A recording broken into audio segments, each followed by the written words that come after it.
ಕರ್ನಾಟಕದ ದಿನ. ಬಹಳಷ್ಟು ಜನ ಕನ್ನಡ ಅರ್ಥ ಆಗುತ್ತಲ್ವಾ? ಅರ್ಥ ಆಗುತ್ತಾ? ಕೈ ಎತ್ತಿ ನೋಡೋಣ. ಓ, ಎಲ್ಲರಿಗೂ ಅರ್ಥ ಆಗುತ್ತೆ. ಸರಿ, ಈ ಕನ್ನಡದ ಹಬ್ಬ ಯಾವಾಗ ಶುರುವಾಯಿತು? ಈ ಇಡೀ ನವೆಂಬರ್ 1ರಿಂದ ಶುರುವಾದ 1956ರಲ್ಲಿ ಮೈಸೂರು ರಾಜ್ಯ ಅಂತ ಹೇಳಿ ಸ್ಥಾಪನೆಯಾಗಿ ನಾವು ಕನ್ನಡ ರಾಜ್ಯ ಅವತ್ತಿನಿಂದ ಕರ್ನಾಟಕ ಮೈಸೂರು ರಾಜ್ಯ ಆದ ತದನಂತರ 1973ರಲ್ಲಿ ಕರ್ನಾಟಕದ ಏಕೀಕರಣ ಆಗಿ ಕರ್ನಾಟಕ ಅಂತ ಹೇಳಿ ಆಯಿತು.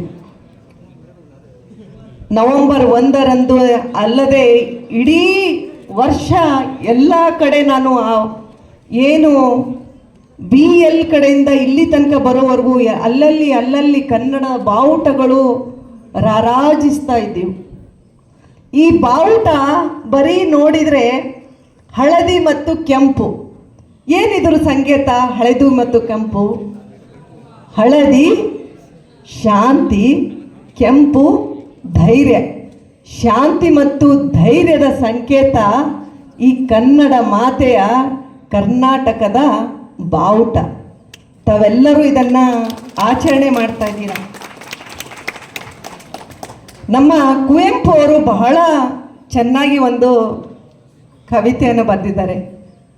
ಬಾರಿಸು ಕನ್ನಡ ಡಿಂಡಿಮವ, ಓ ಕರ್ನಾಟಕ ಹೃದಯ ಶಿವ, ಸತ್ಯಂತಿಯರನ್ನು ಬಡಿದೆಚ್ಚರಿಸು, ಕಚ್ಚಾಡುವರನ್ನು ಕೂಡಿಸಿ ಒಲಿಸು, ಹೊಟ್ಟೆ ಕಿಚ್ಚಿಗೆ ಕಣ್ಣೀರು ಸುರಿಸು, ಒಟ್ಟಿಗೆ ಬಾಳಲಿ ತೆರೆದಲೆ ಹರಿಸು ಅಂತ ಹೇಳಿ ಒಂದು ಕವನ. ಅಂದರೆ ಕನ್ನಡದ ಡಿಂಡಿಮವು ಎಲ್ಲ ಕಡೆ ಇರಬೇಕು. ಕನ್ನಡದ ನೆಲ ಜಲಗೋಸ್ಕರ ಬಹಳಷ್ಟು ಜನ ಹೋರಾಟ ಮಾಡಿದ್ದಾರೆ. ಹಾಗಂತ ಹೇಳಿ ನಾವು ಬೇರೆ ರಾಜ್ಯ ಬೇರೆ ಭಾಷೆಗೆ ಎಲ್ಲರಿಗೂ ಗೌರವ ಕೊಡಬೇಕು. ಯಾವುದೇ ಭಾಷಾ, ಯಾವುದೇ ಧರ್ಮ, ಯಾವುದೇ ರಾಜ್ಯದಿಂದ ಬಂದರೂ ಎಲ್ಲರನ್ನು ನಾವು ಕನ್ನಡಿಗರು ಗೌರವಿಸಬೇಕು ಮತ್ತು ಅವರನ್ನು ಬರಮಾಡಿಕೊಳ್ಬೇಕು. ಕನ್ನಡ ಅಭಿಮಾನ ಇರಬೇಕು, ಆದರೆ ಕನ್ನಡದ ಅವರು ನಾವು ದುರಾಭಿಮಾನ ಇಟ್ಕೋಬಾರ್ದು. ಈ ಒಂದು ದಿನ ತಾವೆಲ್ಲರೂ ಇಲ್ಲಿ ಬಂದಿದ್ದೀರ. ಭಾಳಷ್ಟು ಜನ ಕಾಲೇಜ್ ಡೇ ಅಂದರೆ ಭಾಳ ಕನಸುಗಳನ್ನು ಇಟ್ಟಿರ್ತಾರೆ. ಅದಕ್ಕಿಂತ ಹೆಚ್ಚಿಗೆ ನಿಮ್ಮ ತಂದೆ ತಾಯಿಯವರು, ನಿಮ್ಮ ತಂದೆ ತಾಯಿಯವ್ರಿಗೆ ಒಂದು ದೊಡ್ಡ ಒಂದು ವಿಚಾರ ಇರುತ್ತೆ. ನಮ್ಮ ಮಕ್ಕಳು ಯಾವ ಕಾಲೇಜಿಗೆ ಸೇರಬೇಕು, ಎಲ್ಲಿ ಕಡಿಮೆ ಬೆಲೆ ಏನು ಫೀಸ್ ಇರುತ್ತೆ, ಎಲ್ಲಿ ಅವರು ಸೇರಿದರೆ ಒಳ್ಳೆಯ ಅವರಿಗೆ ಒಂದು ಜೀವನ ರೂಪಿಸ್ಕೋಬಹುದು ಅಂತ ಹೇಳಿ ಭಾಳಷ್ಟು ತಂದೆ ತಾಯಿಯರು ಒಂದು ಕನಸು ಇಟ್ಕೊಂಡು ತಾವೊಂದು ಸುಂದರ ಒಳ್ಳೆಯ ಕಾಲೇಜಿಗೆ ಬಂದಿದ್ದೀರಾ. ಅದಕ್ಕೆ ನಿಮ್ಮೆಲ್ಲರಿಗೂ ಮತ್ತೊಂದು ಸಲ ಚಪ್ಪಾಳೆ. ಯಾಕಂದರೆ ಆದಿತ್ಯ ಗ್ರೂಪ್ ಆಫ್ ಕಾಲೇಜ್ ನಾನು ಬರ್ತಾ ನೋಡಬೇಕಾದ್ರೆ ಎಷ್ಟು ಒಳ್ಳೆ ಪರಿಸರ ಇದೆ.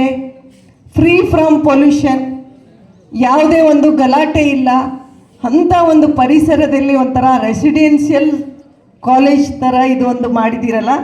ಇಲ್ಲಿ ನೀವು ಓದ್ತಾ ಇದ್ದೀರಾ, ಆಗ ಏಕಾಗ್ರತೆ ಹೆಚ್ಚಿಗೆ ಇರುತ್ತೆ. ಇನ್ನು ಇಲ್ಲಿ ನಾನು ಕೇಳಿದಾಗ ಹೋದ ವರ್ಷ ಶುರುವಾಯಿತು, ಈ ವರ್ಷ ಇಷ್ಟು ಜನ ಬಂದಿದ್ದೀರಲ್ಲ, ಒಂದು ಹೊಸ ಬ್ಯಾಚು.